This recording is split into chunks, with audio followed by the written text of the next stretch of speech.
Hello everyone, I am the horror hack John Mason. First and foremost, just wanted to say thank you so much for coming by and watching this video. I hope you give it a thumbs up and hit the subscribe button below at any time. Today I'm going to be taking you through something very nostalgic for me, a big chunk of my childhood, scary stories to tell in the dark.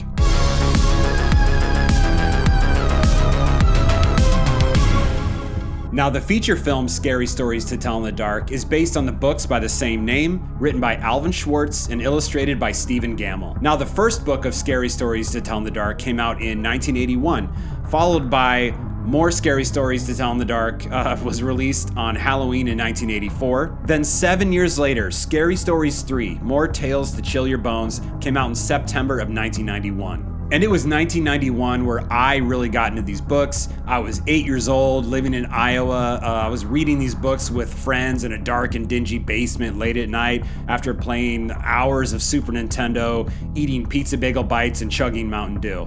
Now, the stories in these books are very short, but incredibly effective due to the amazing illustrations by Stephen Gammell, an Iowa native. Gammell is claimed to be self-taught as well. He didn't even intend for his illustrations to be eerie and frightening, but more humorous. And I can definitely see the humor in some of them. But can you imagine his illustrations if he fully committed to drawing these all dark and sinister like? However, I think if he did do that, some of the magic of the stories will be lost due to the youthful nature and tone of these. So that was just a little intro into the books. Let's get into the feature film. Scary Stories to Tell in the Dark is directed by André Øvredal. André is probably best known for writing and directing Troll Hunter, but by far my favorite film he directed is The Autopsy of Jane Doe. And if you haven't seen that film, stop what you're doing right now. Actually, keep watching this video. After this video, watch the Autopsy of Jane Doe. I actually think it's on Netflix right now. You can thank me later. Guillermo del Toro is a producer of this film, and I think we all know what a powerhouse he is in the film industry. He's known for creating some very imaginative fantasy films. He won Best Director for Pan's Labyrinth at the Academy Awards in 2006, and Best Picture for The Shape of Water at the 2017 Academy Awards. He also recently got his star on the Walk of Fame right here in Hollywood, California. The plot of the film goes something like this. It's 1968, Halloween night, small town Pennsylvania. We have three teenagers, Stella, Augie, and Chuck. And if you don't want to keep watching this movie after you know their names are Stella, Augie, and Chuck, lose my number.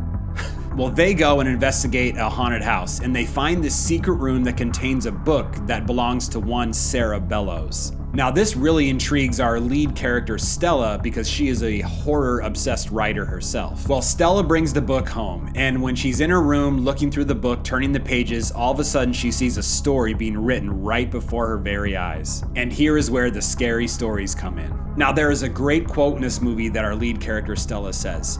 You don't read the book reads you. And that's exactly what starts happening. New stories keep appearing in the book and start playing out in real life. Stella and her friends are now living a nightmare trying to survive these creatures from the stories that are coming out to get them. Now that we got through the basic plot of Scary Stories to Tell in the Dark, let's talk about what I liked about it. Nostalgia would have to be number one for me. And it's not because I read these books as a kid.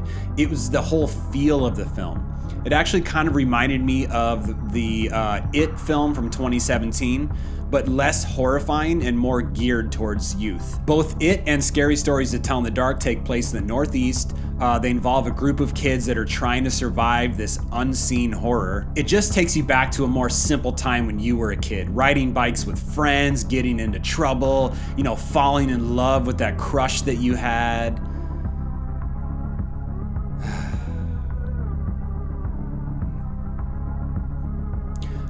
I'm sorry, where was I?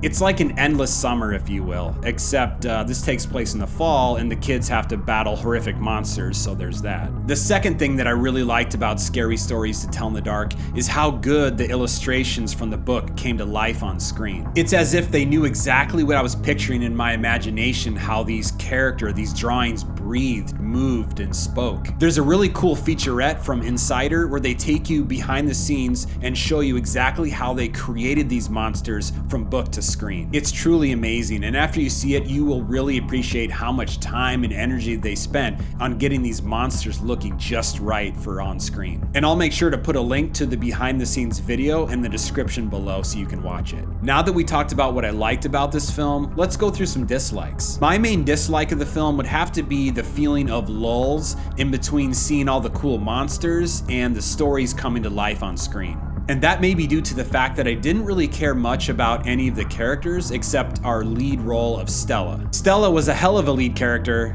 Whoa. Stella was a hell of a... I said it. Stella was a hell of a lead character that I was rooting for, but I just wasn't invested in her friends as much. The sequences we had with the monsters were excellent, and I'm not gonna say that the other parts of the film were a waste, because they weren't. The kids trying to figure out the origins of the book, who Sarah Bellows is, that's all really important. All I'm saying is those parts didn't really pique my interest as much. My final thoughts on Scary Stories to Tell in the Dark is that this is a great intro to horror for the younger crowd that may be interested in the genre. I don't believe this movie is for the hardcore horror fanatic, but that's okay. It's a PG-13 film, it's based on these children's books, so you already know what you're getting into. I still really enjoyed this film, even if I didn't feel incredibly freaked out or disturbed. I really hope the younger generation love this film and starts branching out to the massive library of horror goodness that we have at our fingertips. And we did it, another review in the books.